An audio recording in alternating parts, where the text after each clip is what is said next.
final 3 episodes of the Vince McMahon documentary are way more insane than the first 3. This is Mr. McMahon. Where does the line between Vince McMahon and Mr. McMahon end?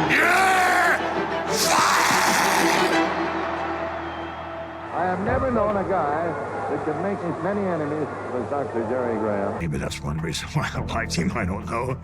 Because I never liked the good guys. Do you guys remember when I said Vince McMahon in the first one? Yes! Yeah. Oh, I only ever really liked the bad guys, not the good guys. Ha ha ha. Why don't you go and make a Reddit account then? This episode, much like the ones before it, opens up with a warning about how this was recorded before the majority of the allegations were made public. And also how Vince McMahon resigned from the WWE in January of 2024. Episode 4 mainly focuses on the Attitude Era, which are stories that I imagine the majority of you already know. They talk about how Bischoff got cocky, they made a more edgier product, they bring in Mike Tyson, and most importantly, the rise of... Exactly. The Austin 316 promo, the rivalry with Mr. McMahon, the blue-collar redneck against the billionaire CEO. It's all fantastic stuff, you already know. Now, I will go ahead and say, there is a point during this segment where they flash back to 2013 and they ask Stephanie McMahon about the Mike Tyson rape allegations. Knowing Mike Tyson's baggage during the 90s, was it risky for WWE to so fully invest in him? And he hadn't been arrested for rape yet, though, when we did that, right? He had? Yeah, he had. I don't know about you, but the way she handled that makes me feel a little uncomfortable. What similarities do you share with Mr. McMahon? Character Mr. McMahon with me? Yeah. None whatsoever. Mr. McMahon is an extension of Vince McMahon, but blown way out of proportion. That's a lie. The difference between Mr. McMahon and Vince McMahon? Probably not that much. Exactly the same person. It's not a far stretch. The character of Mr. McMahon, it's really just Vince.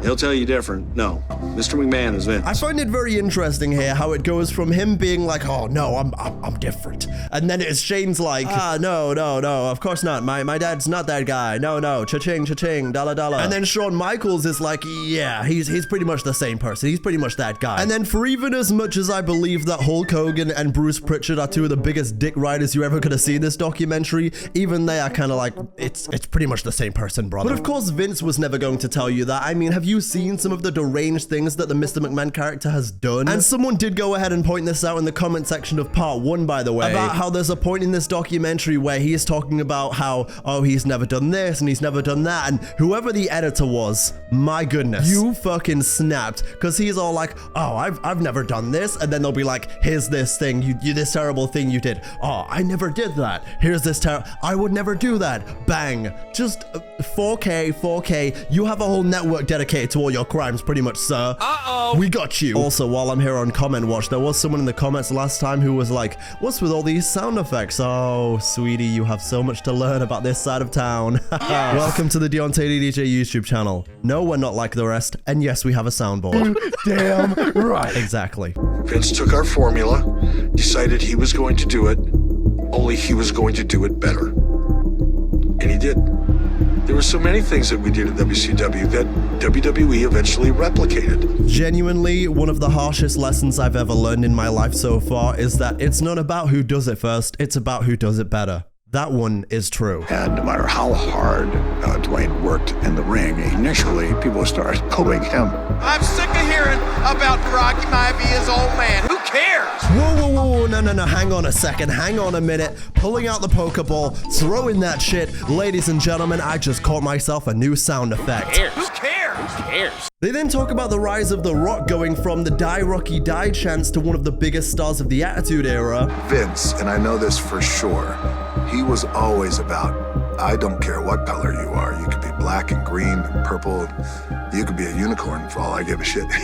As long as you are drawing money, you will be champion. You know, I genuinely thought that this sign right here was like some kind of time traveler. Someone had gone back in time to say Cesaro once had. I was about to say, let me know what time I'm gonna play. It was still family friendly. No one got killed. The Rock is inside that casket! There was no rape. Come on out, you rapist! No use of knives or guns or anything like that.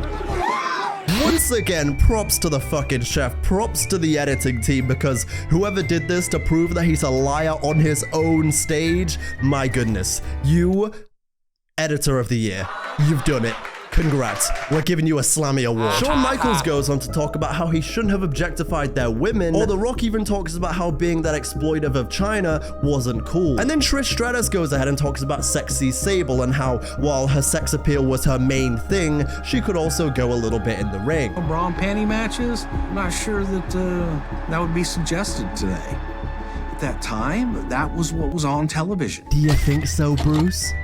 Huh? Really? Do you think so? Do you really think so? If they even telepathically thought about doing a bra and panties match in 2024 with the current day women, there's 83 twit-longers on why WWE is finished, and Triple H, we're biting your bastard nose off. Well, I mean, it wouldn't just be me biting your bastard nose off. That's a bit of a two-man job. Oh my gosh. That was too far. Oh, sorry, Shrips. I love you, really. You're a big part of the channel. Come on the show. Come on the show. You know, imagine me doing my Triple H impression with Triple H next to me. You'd probably pedigree me into the ground. May 23rd, 99. Can you talk about that day? I was Owen. They then talk about the heartbreaking Owen Hart tragedy. Let everyone know that Owen Hart has died. Basically, I had to make was whether or not the show goes on. The live audience didn't really see what happened. Had they seen, there's no question about it, you have to shut the show down. And his blood is right there, and we're going out there wrestling. It's genuinely such a disgusting thing to not only make him do that, but to continue the show in general. Like, one of our friends just died in this ring, and you're gonna continue the show? Like, what the fuck? I can't really, it baffles me. I would want the show to go on. So get me out of there, you know, and let the show go on. I'd do it with me. And to this day, There's still actually a few wrestling shows happening every single week, so you know what, you Mr. Burns devil skeleton? Why don't we go ahead, we'll strap you to a harness well above the arena, and whatever happens, the show must go on. Coming up next, you will see for the first time ever, Shane McMahon and Stephanie McMahon. I'm sorry, but did Shane McMahon just kiss Stephanie on the lips while Triple H is standing right there? And here I was thinking this episode was entitled Family Business and not Family Busincest. You need to watch your mouth. I have always wanted to be a part of this company. It was just the most exciting thing to be a part of. Vince McMahon, flanked there by his young daughter, Stephanie McMahon. when Steph started to work with us, it escalated incredibly fast. I find it absolutely hilarious that it goes from Stephanie innocently being introduced to, no, we're sacrificing you to the Undertaker. They go on to discuss the way Triple H and Stephanie eventually got together, and Triple H is very open about the whole drugged her and married her story. They then talk about how Stephanie literally wrestled her dad a week before her actual wedding. Yeah, just craziness. Full-on craziness. What the hell kind of family did I marry into? This is genuinely how I imagine Kanye felt when he married into the Kardashian family and married Kim and everything, and he's looking around like, the hell kind of family did I marry into? I kissed Trish Stratus in front of my wife in a wheelchair. Oh my God. And the reason why we did that was to show what a despicable heel I was. They then talk about how Linda was skibbity toilet brain rotted out of her wazoo, and Trish and Vince did all the stuff in front of her for the storyline. With the barking like a dog segment, they want me to be like, it was horrible. But that's exactly the feeling we wanted you to feel, don't you get it? It's genuinely, again, insane, and I know I keep saying it throughout this documentary, but it's insane how Trish is like, yeah, but, you know, the dog, they all try and justify the dog segment. They're all like, oh, well, we knew it was going to be interpreted that way, and we knew it was going to be misinterpreted that way, but it was just the times, you know, you see. That's something you're actually going to hear a lot throughout this documentary. It's a lot of, oh, well, sure, that thing happened, but it was just the times. Your Honor, it was the 90s, you know, kind of in the same way where, like, your granddad will try and justify being racist. He's just like, it was just the times back then. Sure, we called those people that thing, but it was just the times. Fuck off. This is one of the most interesting parts of the entire docuseries. He basically lies and acts like certain things didn't happen, despite there being literal footage of it. In this corner, former World Wrestling Federation Women's Champion Sable. Her opponent, Vince McMahon. At the center of this feud is a $110 million lawsuit that included charges of sexual harassment. You don't remember any of the allegations or any of the things that came out of that? No, I don't. It's kind of a blur, but all I know is she came back to work, so. Body make you forget that Sable sued our company for millions of dollars? That Sable jumped on the bandwagon of any person who's trying to sue our company? It's all about money to her. Sue you, sue me. She sued us for sexual harassment.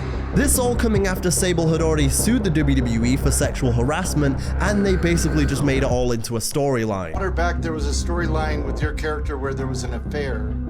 With who? With Sable. Me? Storyline. Storyline. God. And then for my money, one of the most powerful quotes of the entire documentary, Paul Heyman essentially saying that Vince McMahon doesn't own this business owns Vince McMahon. They then touch on the WCW downfall and how by 2000, that place totally reeked of awfulness. I own WCW. Which, I mean, for anyone who's a consistent viewer of the Deonte DDJ YouTube channel, you know about the night WCW died. You know about that worst episode. Bad.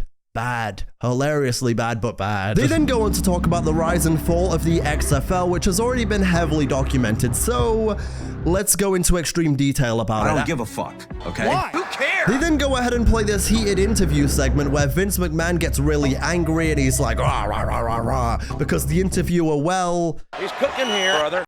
Exactly. You want to let me finish here for a second, pal? I'm asking you the question. Then shut your mouth and let me answer the question, all right? I'll be happy to answer. I find myself getting closer and closer. I can feel my hands like just visualizing what would it be if I had my hands wrapped around his skinny little neck. Genuinely, why was this guy not behind the documentary? You want real answers and the real truth and not some covered up, sprinkle piece? You hire this guy. They then talk about the transition from the Attitude Era to the Ruthless Aggression Era and the rise of a new style and new guys. I just happened to be rapping on the back of the tour bus. And I kind of got up in my seat and made my way to the back. And for 5 minutes, I shredded everybody. I didn't realize that Stephanie McMahon was on the bus. And she was like, would you like to do that on TV?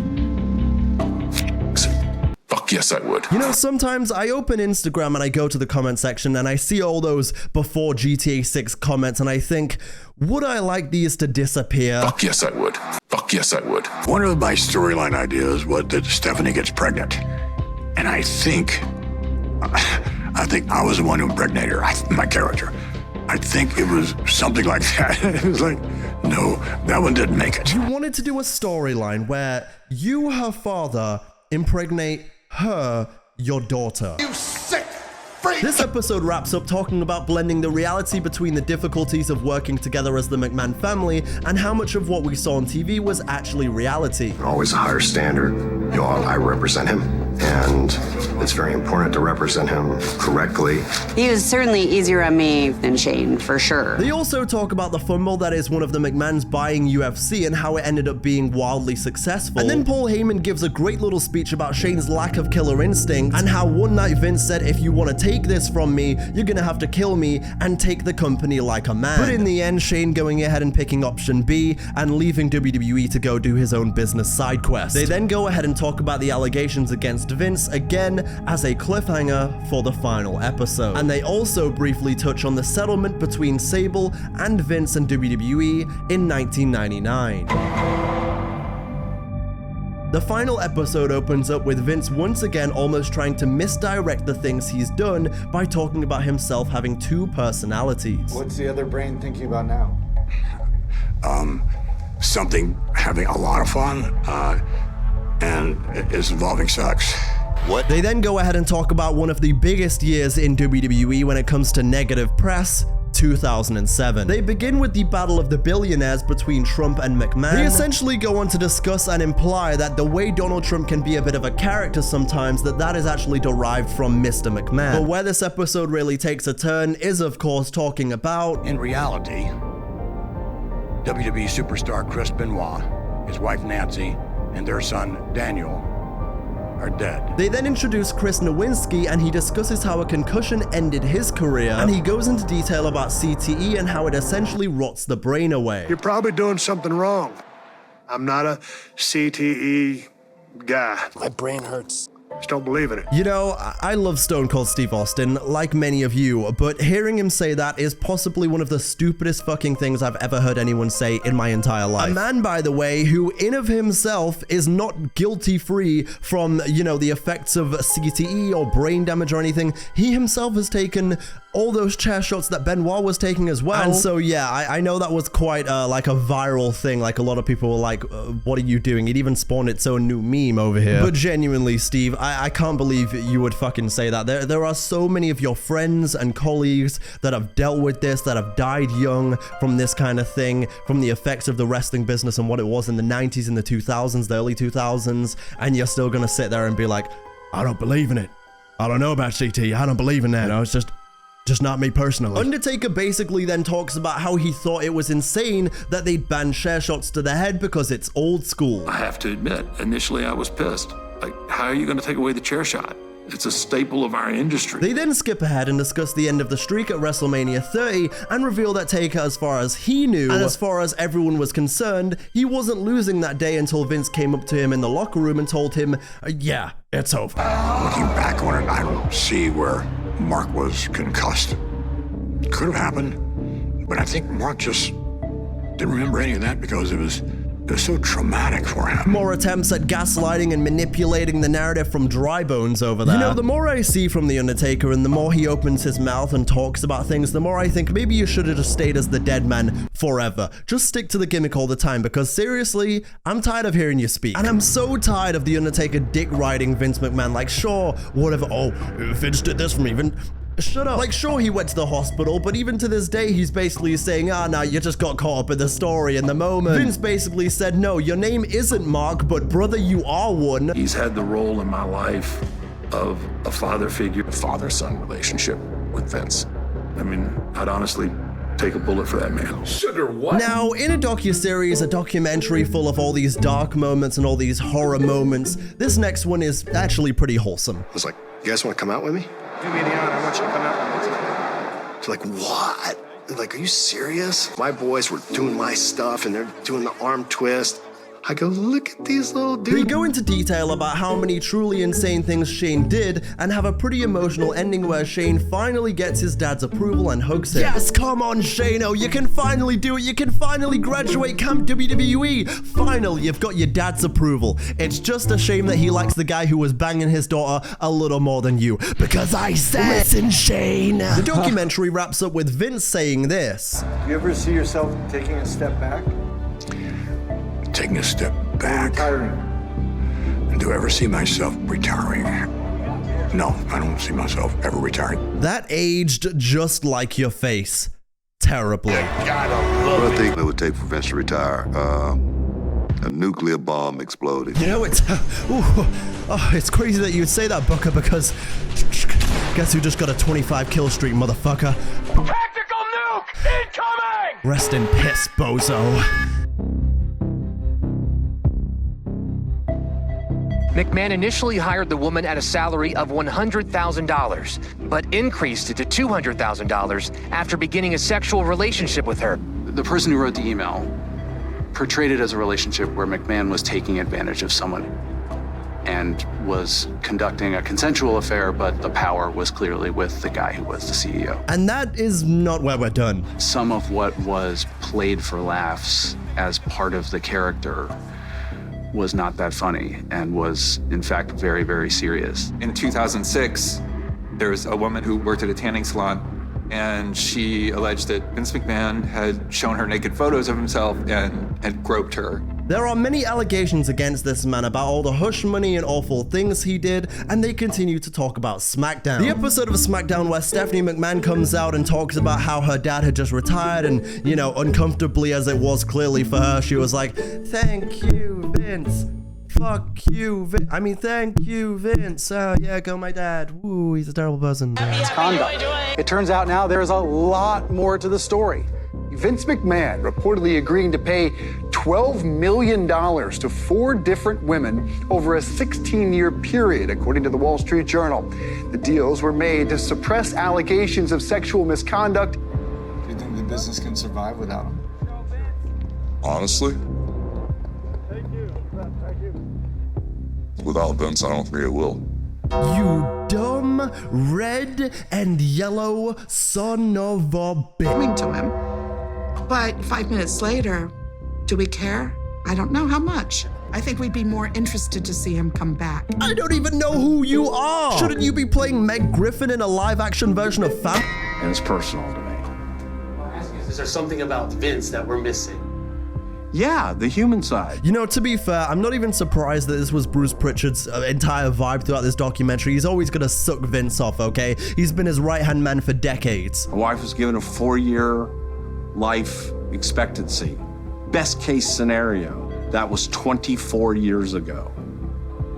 And that was because Vince McMahon made sure that she got the best care that was available. Sure, he helped you with your wife one time, but it doesn't really excuse what a genuinely vulgar human being he has been for ×3 of those 24 years, pal. In the lawsuit, Janelle Grant, who worked there up until March 2022, says McMahon forced her to have sex with him and other men at the WWE headquarters in return for job security. Lawsuit paints a picture of sexual abuse, sexual misconduct. She says she was sexually assaulted, that she was lured there on the promise of career advancement, and then eventually exploited sexually and then trafficked to other men by Vince McMahon. They then touch on the Janelle Grant lawsuit, talking about sexual abuse, sexual conduct, and how she was lured to the WWE HQ and exploited through sex trafficking to other men. It continues to talk about the text messages between Vince and Janelle Grant and Brock Lesnar's involvement, even including how part of the crude contract written was that Brock would be allowed sexual advances on Janelle Grant as a part of that. Found out from sources that the identity is Brock Lesnar, which is one of WWE's biggest names.